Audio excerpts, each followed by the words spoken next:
Dear students, as usual, I am Navneel Gaur from Tagore School, Parvatsar, and we are discussing the 8th class science book here.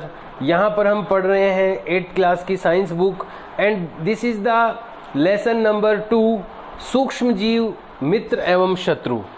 हम लोग पढ़ रहे हैं दूसरा lesson इस book का सूक्ष्म जीवों के बारे में. स्पेशली ये लेसन है मित्र और शत्रु. फर्स्ट लेसन हम कंप्लीट कर चुके हैं, उसके सारे क्वेश्चन आंसर कंप्लीट कर चुके हैं. मैं स्टूडेंट्स से कहना चाहूँगा कि जाकर के पहले सारे फर्स्ट लेसन के वीडियो देखें और जो भी रिटर्न वर्क दिया गया है वो कंप्लीट करें अपनी नोटबुक में, ताकि आप लोग सेकंड लेसन का वर्क कर सकें. मैं ये भी कहना चाहूँगा केवल वीडियो को देखने से ज़्यादा इसका रिजल्ट नहीं आप ले पाएंगे. You have to also do the return work and also learn the question answers. All the question answers, actually सारे क्वेश्चन आंसर आपको लर्न करने चाहिए because it is the board class this year. इस साल आपकी बोर्ड क्लास है and you have to prepare your self in from the session, the starting of the session. यहाँ session के शुरुआत से ही आपको अपने आप को प्रिपेयर करना चाहिए. So students, you have to complete the written work and also learning work from starting the lesson. So I hope you have completed all the question answer of first lesson. Students, आपने first lesson के सारे question answer complete कर लिए होंगे, मैं आशा करता हूँ. And we have also read the some pages of the second lesson also. कुछ पेजेज हमने सेकंड लेसन के भी पढ़ चुके हैं हम. We have read in the previous video up to page number 21. हम लोग पिछले वीडियो तक I have posted 3 video of this second lesson also. इस सेकंड लेसन के मैं 3 वीडियो डाल चुका हूं. This is the 4th video of this lesson students. ये चौथा वीडियो है इस लेसन का and we have to read from the page number 22 in this video. इस वीडियो में हम लोगों को पढ़ना है पेज नंबर 22 से. And we are reading the benefits of microbes in this lesson, in this part of the lesson. इस lesson के इस पार्ट में हम लोग पढ़ रहे हैं जो माइक्रोब्स यानी सूक्ष्म जीवों के जो बेनिफिट्स हैं, जो फायदे हैं, उनके बारे में हम लोग अभी पढ़ने जा रहे हैं और पढ़ रहे हैं. The next benefit of the microbes, जो सूक्ष्म जीवों का नेक्स्ट बेनिफिट है वो है पर्यावरण का शुद्धिकरण. Let's read the point students. आइए पढ़ते हैं इस पॉइंट को. पर्यावरण का शुद्धिकरण.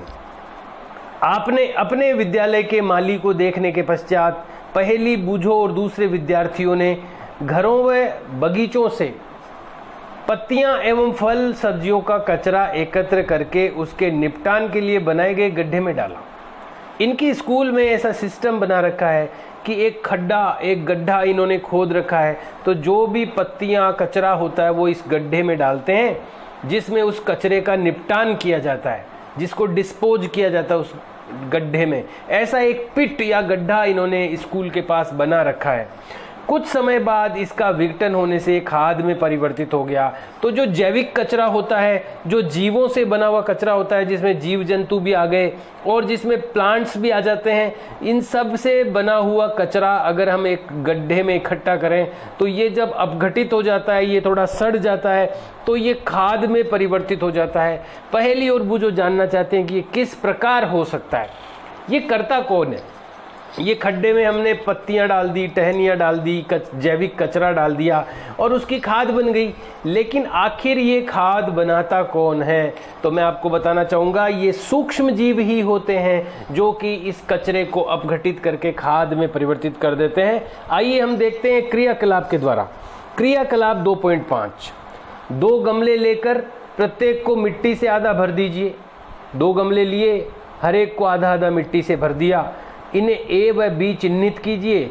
ए गमले में पौधे का कचरा भर दीजिए तथा दूसरे गमले बी में पॉलीथीन की थैली, कांच की खाली बोतलें तथा प्लास्टिक के टूटे टुकड़े इत्यादि भर दीजिए. यानी एक गमले में तो हमने जैविक पदार्थ ले लिए जो अपघटित हो सकते हैं, और दूसरे गमले में हमने वो चीज़ें ली जो अपघटित नहीं होती है, जो प्राकृतिक नई चीज़ें हैं. ये कृत्रिम चीज़ें जो है, थैली है, जो थैलियाँ हैं, या फिर जो कांच के टुकड़े हैं, प्लास्टिक की बोतल है, ये सब चीज़ें जो अपघटित नहीं होती वो हमने दूसरे एक फ्लावर पॉट में ले ली। उन्हें एक तरफ रख दीजिए। 3-4 सप्ताह बाद उनका प्रेक्षण कीजिए, उनका ऑब्जर्वेशन कीजिए। क्या आपको दोनों गमलों की वस्तुओं में कोई अंतर दिखाई देता है? यदि हाँ, तो क्या अंतर परिलक्षित होता है? आप देखेंगे कि गमला ए के पादप अवशिष्ट का अपघटन हो गया है। तो जो गमला एक में हमने जो चीज़ें डाली थी, कुछ दिनों बाद आप जब देखेंगे तो उनका अपघटन हो चुका होगा।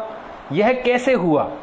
सूक्ष्म जीवों द्वारा पादप अपशिष्ट का अपघटन कर उसे खाद में बदल दिया जाता है। ये सूक्ष्म जीव होते हैं, ये माइक्रोब्स होते हैं जो कि जैविक कचरे को अपघटित करके खाद में बदल देते हैं।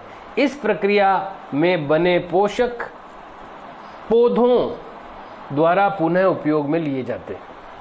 और ये जो खाद बनती है, ये अपघटन की क्रिया के द्वारा जो खाद बनती है, ये पौधों द्वारा पुनः उपयोग में ली जाती है। क्या आपने ध्यान दिया कि गमला बी के पॉलीथीन की थैली, कांच की खाली बोतलों में टुकड़ों, खिलौनों के टूटे हुए टुकड़ों में इस प्रकार का परिवर्तन नहीं हुआ? सूक्ष्म जीव उन पर क्रिया करके खाद में परिवर्तन नहीं कर सकते। आप अक्सर बड़ी मात्रा में सूक्ष्म जीवों को सड़ते हुए पादप व कभी कभी सड़ते हुए जंतुओं के रूप में देखते हैं। कई बार मृत जीवों को, जो मरे हुए जानवर होते हैं, वो कई बार मरने के बाद सड़ने लग जाते हैं। इसी प्रकार कई बार आपने देखा होगा पौधों के जो टूटे हुए अवशेष होते हैं वो भी सड़ने लग जाते हैं। आप देखते हैं कि कुछ समय बाद वह विलुप्त हो जाते हैं, एग्जॉस्ट हो जाते हैं। वो वहाँ से, कई बार आपने देखा होगा सड़कों पे कुत्ता मर जाता है, गाड़ियाँ उसके ऊपर से निकलती रहती है और वो सड़ जाता है, कुछ समय बाद में वो वहाँ से गायब हो जाता है। और ये करता कौन है? ये सूक्ष्म जीव करते हैं।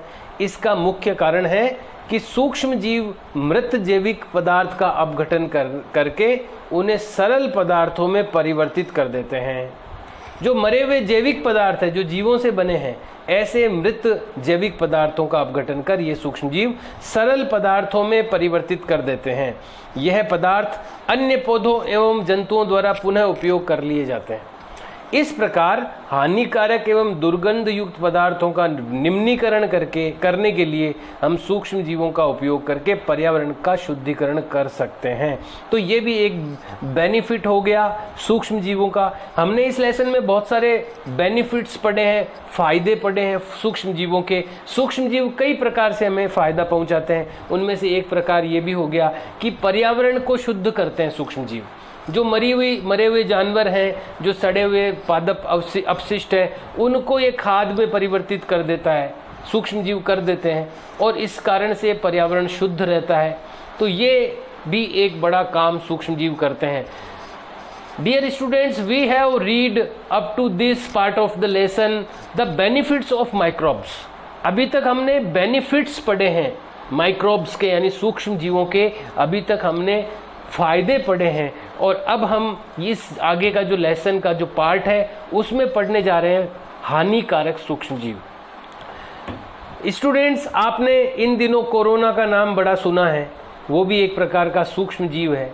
हालांकि उसको सूक्ष्म जीव की श्रेणी में नहीं रखा जाता है, क्योंकि वो कंप्लीटली जीव नहीं है। वो निर्जीव और सजीव के बीच की कड़ी, जो वायरस होते हैं वो सजीव और निर्जीव के बीच की कड़ी है, लेकिन वो सूक्ष्म जरूर है। जब बात सूक्ष्म जीवों की आती है तो वायरस की भी बात आती है। तो ये इस तरह से बीमारियां भी फैलाते हैं। जो भी सूक्ष्म जीव होते हैं वो कई प्रकार की डिजीजेज भी पैदा करते हैं।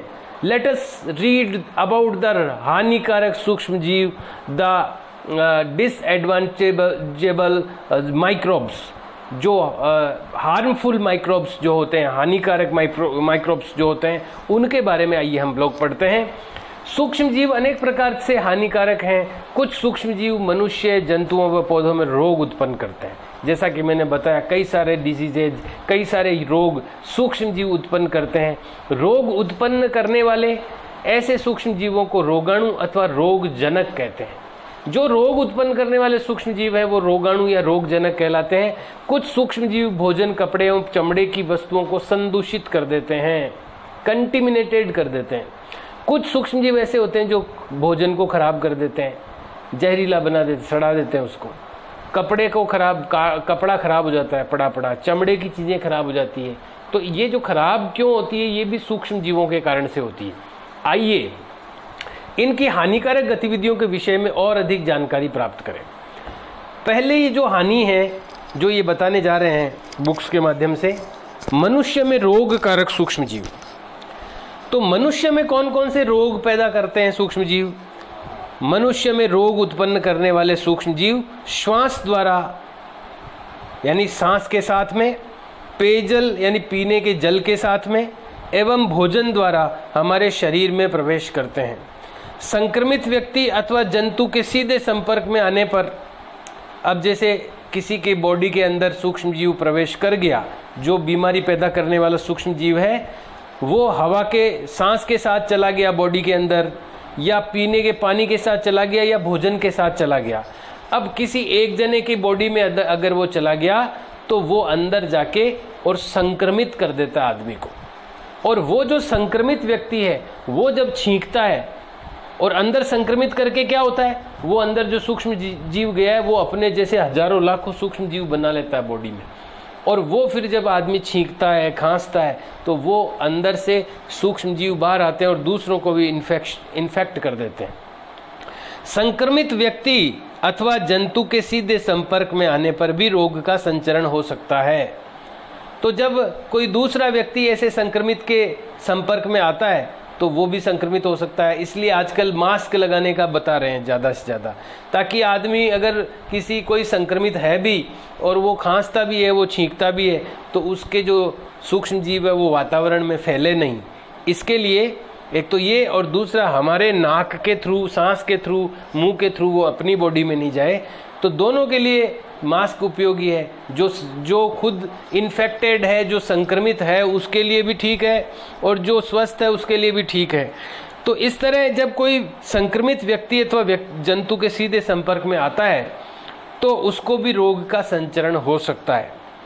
सूक्ष्म जीवों द्वारा होने वाले ऐसे रोग को एक संक्रमित व्यक्ति से स्वस्थ व्यक्ति में वायु, जल, भोजन अथवा कायिक संपर्क द्वारा फैलते हैं। अब जैसे एक जने के अंदर सूक्ष्म जीव प्रवेश कर गया, अंदर जाके उसने हजारों की संख्या में सूक्ष्म जीव बना लिए। अब इसके द्वारा नए आदमी में कैसे फैलेगा ये रोग? तो कैसे हो सकता है? एक तो वायु द्वारा, जैसे छींका उसने, खांसा, तो वो हवा में उसके सूक्ष्म जीव बॉडी के अंदर से बाहर आ गए, तो हवा के द्वारा चले जा सकते हैं दूसरे में। जल के द्वारा उसने पानी पिया या कुल्ला थूक दिया कहीं पर, तो उस पानी को कोई और पी लिया तो उसमें पानी के द्वारा जा सकता है। या भोजन है, साथ में भोजन कर रहे हैं और वो भोजन, एक भोजन के अंदर से कुछ सूक्ष्म जीव गिर गया उसमें, तो उसी भोजन को दूसरे ने कर लिया तो उसको हो सकता है। या कायिक संपर्क, बॉडी टच होने से भी सूक्ष्म जीव जा सकता है बॉडी में। तो कायिक संपर्क यानी काया यानी शरीर का संपर्क जो होता है, बॉडी की जो टचिंग होती है, उसके द्वारा भी ये फैल सकते हैं। तो 4 प्रकार हैं फैलने के: वायु द्वारा, जल द्वारा, भोजन द्वारा और कायिक संपर्क द्वारा। संचरणीय रोग कहलाते हैं ये, जो इन्फेक्शियस डिजीजेज कहलाती है। संचरणीय रोग यानी एक व्यक्ति से जब दूसरे व्यक्ति में इन कारणों के द्वारा कोई सूक्ष्म जीव चला जाता है या जाने की सामर्थ्य रखता है तो वो संचरणीय रोग कहलाते हैं, संक्रामक बीमारी कहलाती है। इस प्रकार के रोगों के कुछ उदाहरण है: हैजा, सामान्य सर्दी जुकाम, चिकन पॉक्स व क्षय रोग। हैजा जो होता है उसका भी संचरण मक्खियों द्वारा होता है, प्रदूषित जल है, भोजन के द्वारा। सर्दी जुकाम है तो एक आदमी को सर्दी जुकाम होती है, वो छींकता है, खांसता है, तो पास वालों में भी जा सकता है उसका वायरस। और चिकन पॉक्स यानी जो छोटी माता होती है, शरीर पर दाने निकल आते हैं, वो भी आपको देखा होगा। छोटी माता जब एक भाई बहन को होती है तो घर में सभी को होती है, क्योंकि वो भी बॉडी टचिंग से भी वो फैलती है। और क्षय रोग जिसको टीबी कहते हैं, तो टीबी के जो जीवाणु हैं वो भी एक व्यक्ति से भोजन के द्वारा या पानी के द्वारा दूसरे में प्रवेश कर सकते हैं। तो ये कुछ उदाहरण हैं जो संक्रामक बीमारियों के उदाहरण हैं: हैजा, सामान्य सर्दी जुकाम, चिकन पॉक्स एवं क्षय रोग। जब जुकाम से पीड़ित कोई व्यक्ति छींकता है तो सूक्ष्म जीवों के साथ हजारों रोग कारक वायरस भी वायु में आ जाते हैं। तो जब मैंने जैसा बताया कि अंदर अपनी बॉडी के कोई वायरस है, एक बार घुस जाता है तो वो अपनी जैसे हजारों लाखों वायरस पैदा कर लेता है। जो सूक्ष्म जीव होते हैं वो अपने जैसे हजारों सूक्ष्म जीव पैदा कर लेते हैं।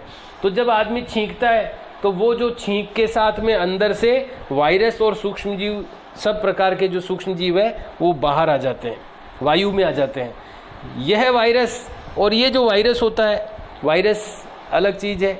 तो वायरस जो होता है ये श्वास के साथ, फिर दूसरा आदमी अगर पास में खड़ा है तो वो सांस लेगा तो उसकी बॉडी में घुस जाएगा। इसीलिए आजकल कहा गया कि 2 गज की दूरी रखिए, 2 मीटर की दूरी रखिए एक दूसरे से, ताकि अगर कोई छींक भी रहा है तो 2 मीटर की दूरी अगर है तो वो उसमें अगले व्यक्ति में नहीं ट्रांसफ़र होगा वो वायरस। तो ये वायरस श्वास के साथ ली जाने वाली वायु के साथ शरीर में प्रवेश कर जाते हैं। तब आप संचरणीय रोगों का फैलना किस प्रकार रोकते हैं? कैसे रोकते हैं आप? तो एक तो हम शुद्ध जल का उपयोग करें, गंदे पानी को नहीं पिएं, शुद्ध भोजन का उपयोग करें। भाई कैसे कैसे फैलता है? 4 प्रकार है, भोजन द्वारा, जल द्वारा, सांस द्वारा और बॉडी टचिंग द्वारा। तो इन चारों चीज़ों को रोकेंगे, शुद्ध भोजन करेंगे, शुद्ध जल ग्रहण करेंगे, ऐसे ही सांस लेने के लिए और थोड़ी दूरी मेंटेन करेंगे ताकि शुद्ध सांस मिले, और ऐसे ही बॉडी के टच नहीं करेंगे हर किसी के। तो इस तरह से अपन संचरणीय रोगों को फैलने से रोकते हैं। और हमें छींकते समय अपने मुंह नाक पर एक रुमाल रखना चाहिए। तो ऐसे खुला नहीं छींकना चाहिए, अपने को कोहनी के अंदर छींकना चाहिए, जैसे आजकल स्कूल में भी बताया था आपको। अपनी जो एल्बो है इसके अंदर की तरफ छींकना चाहिए। इससे क्या है, फैलती नहीं है। जो माइक्रोब्स निकलते हैं, ड्रॉपलेट्स निकलते हैं, वो एनवायरनमेंट में फैलते नहीं हैं। तो इस तरह से छींकना चाहिए, रुमाल का प्रयोग करना चाहिए। अच्छा तो यह है कि संक्रमित व्यक्ति से पर्याप्त दूरी बनाई रखी जाए। आजकल जैसे कहा जा रहा है 2 गज की दूरी रखिए, 2 मीटर की दूरी रखिए। ये इसीलिए है ताकि संक्रामक व्यक्ति में अगर कोई व्यक्ति संक्रमित हो भी तो उसका संक्रमण दूसरे व्यक्ति में नहीं आए, तो उससे दूरी रखी जाए। अच्छा तो ये है। कुछ कीट एवं जंतु ऐसे भी हैं जो रोग कारक सूक्ष्म जीवों के रोग वाहक का कार्य करते हैं। कुछ ऐसे कीड़े हैं, कुछ ऐसे जंतु हैं जो कि उन रोग के कीटाणुओं को एक जगह से दूसरी जगह लेके जाते हैं। जैसे मक्खियां हैं, मक्खियां गंदी चीज़ों पे भी बैठती है, वहाँ से रोग के जो सूक्ष्म जीव है उठा करके वो अगर अपने भोजन पर बैठ गई मक्खी, तो वहाँ पर भी वो उस सूक्ष्म जीव को लेके आ सकती है। तो वहाँ पर भी वो सूक्ष्म जीव आकर के रोग फैला सकता है। तो ऐसे मक्खियों जैसे कई और भी सूक्ष्म जीव हैं, और भी ऐसे कीट हैं, जंतु हैं जो कि सूक्ष्म जीवों के वाहक बन जाते हैं, उनको ले जाने वाले बन जाते हैं। कुछ कीट एवं जंतु ऐसे भी हैं जो रोग कारक सूक्ष्म जीवों के रोग वाहक का कार्य करते हैं। घरेलू मक्खी इसका एक उदाहरण है। मक्खी कूड़े एवं जंतु अपशिष्ट पर बैठती है, जंतुओं के अपशिष्ट पर, मलमूत्र पर या कूड़े पर बैठती है। रोगाणु उसके शरीर से चिपक जाते हैं। जब मक्खी बिना ढके भोजन पर बैठती है तो रोगाणु का स्थानांतरण संभव है। जो भी व्यक्ति ऐसा संदूषित भोजन करेगा उसके बीमार पड़ने की संभावना है। अतः यह सलाह दी जाती है कि भोजन को सदाई ढककर रखा जाए। मक्खियाँ नहीं बैठनी चाहिए भोजन पर। बिना ढके भोजन को खाने से बचना चाहिए। एक तो मक्खी इसका उदाहरण है, यानी संवाहक, रोगों का संवाहक अगर कोई कीट या कोई जंतु है तो एक मक्खी इसका उदाहरण हो गया। ऐसे ही एक मच्छर होता है मादा एनोफ्लीज नाम का। मादा एनोफ्लीज मच्छर इसका एक अन्य उदाहरण है। मच्छर प्लेज्मोडियम का वाहक है। ये किसको लेके आता है? मादा एनोफ्लीज। ये प्लाज्मोडियम एक मलेरिया का परिजीवी है। मलेरिया रोग पैदा करने वाला जो सूक्ष्म जीव है। एक आदमी के उसने मच्छर ने काटा, उसके खून पिया उसका, तो उसमें अगर ये है मलेरिया का रोगाणु उसके अंदर है, प्लाज्मोडियम उस व्यक्ति में, तो खून के साथ मच्छर उसको भी अपनी बॉडी में ले लेता है। फिर स्वस्थ व्यक्ति को काटता है तो वो जो संक्रमित व्यक्ति से वो लाया था प्लाज्मोडियम, वो स्वस्थ व्यक्ति में डाल देता है। तो इस तरह ये भी वाहक का कार्य करता है मच्छर भी। मच्छर, लेकिन हर मच्छर नहीं करता। जो नाम है ये मादा एनोफ्लीज, ये एक विशेष मच्छर होता है, वो ये कार्य करता है। मच्छर प्लेज्मोडियम यानी मलेरिया के परिजीवी का वाहक है। मादा एडिस मच्छर डेंगू के वायरस का वाहक है। मादा एडिस, देखो ये याद रखना होगा कि मलेरिया का वाहक कौन है, तो मादा एनोफ्लीज। और डेंगू का वाहक कौन है, ये भी एक मच्छर है लेकिन ये दूसरे टाइप का मच्छर है, एडीज मच्छर। हम मलेरिया अथवा डेंगू का नियंत्रण किस प्रकार कर सकते हैं, तो हम मलेरिया और डेंगू का नियंत्रण मच्छरों की संख्या पर नियंत्रण करके कर सकते हैं, अपने आप को मच्छरों से बचा कर सकते हैं। यहाँ पर देखिए मादा एनोफ्लीज मच्छर का चित्र दिखाया गया है। ऐसे ही पहेली क्या सोच रही है, अध्यापक हमसे ऐसा क्यों कहते हैं कि अपने आसपास पानी एकत्रित न होने दें। तो बिल्कुल मलेरिया से बचने के लिए मच्छरों से भी बचें और पानी एकत्रित नहीं होने दें, क्योंकि जहाँ पानी एकत्रित रहता है वहाँ मच्छर पैदा होते हैं। तो अगर पानी एकत्रित नहीं होगा तो मच्छर पैदा नहीं हो पाएंगे। इसलिए अगर अपने को स्वस्थ रहना है तो हम बारिश के दिनों में ध्यान रखें कि चीज़ों में पानी इकट्ठा होकर के नहीं रहे। तो इस प्रकार से हम ये इसका ध्यान रखें, अपन बारिश के दिनों में पानी इकट्ठा नहीं होने दें। सभी मच्छर जल में उत्पन्न होते हैं, हमें पानी को कहीं भी रुका हुआ नहीं रहने देना चाहिए। कूलर, टायरों एवं फूलदानों इत्यादि में कहीं भी जल को एकत्र न होने दें। अतः अपने आसपास के स्थानों को स्वच्छ एवं शुष्क रखकर हम मच्छरों को पैदा होने से रोक सकते हैं। ऐसे उपायों की सूची बनाने का प्रयास कीजिए जिससे अपनाकर मलेरिया को फैलने से रोका जा सके। तो अपन जानते हैं कि मलेरिया को रोकने के लिए क्या, मच्छरों को रोकना पड़ेगा। और मच्छरों को रोकने के लिए कई चीज़ें कर सकते हैं अपन। मच्छरदानी का प्रयोग कर सकते हैं, कुछ ऐसी ट्यूब आती है वो बॉडी पे लगा लेंगे तो उससे मच्छर नहीं काटते हैं। हमें आसपास पानी एकत्रित नहीं होने देना चाहिए, या पानी है हमें आसपास बरसात के बाद में केरोसिन वगैरह का छिड़काव कर देना चाहिए। डीडीटी का छिड़काव किया जा सकता है जिससे मच्छर के लार्वा मर जाते हैं। तो ये सारे उपाय अपन कर सकते हैं जिससे कि हम मलेरिया से बच सकें। Students, we have completed today in this video up to page number 23. We will read the next part of the lesson in our next video. We will meet in next video. Till that, see you and bye.